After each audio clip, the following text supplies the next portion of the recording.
է միտքը եւ ինչպես է այն աշխատում։ Երբևէ մտածել եք, թե որտեղից է գալիս մտածողությունը, ինչպես են առաջանում մեր մտքերը, որոշումները, երազանքները կամ վախերը։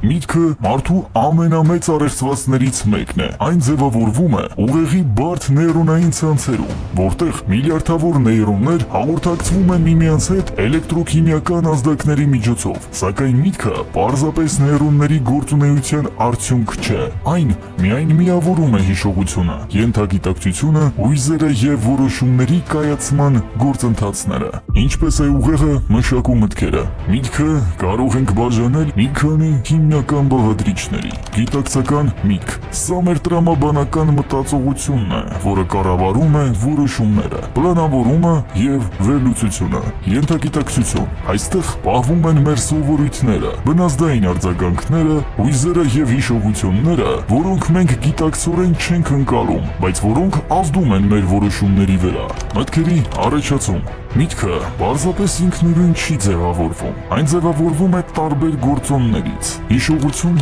եւ փորձառություն։ Մեր ուղեղը մշտապես պահպանում է եւ վերլուծում է նախորդ փորձերը, դրանք օգտագործելով ապագա որոշումների համար։ Էմոցիաներ։ Մտքերը հաճախ ուղեկցվում են զգացմունքներով, որոնք կարող են ուժեղացնել կամ խեղաթյուրել մեր դատողությունները։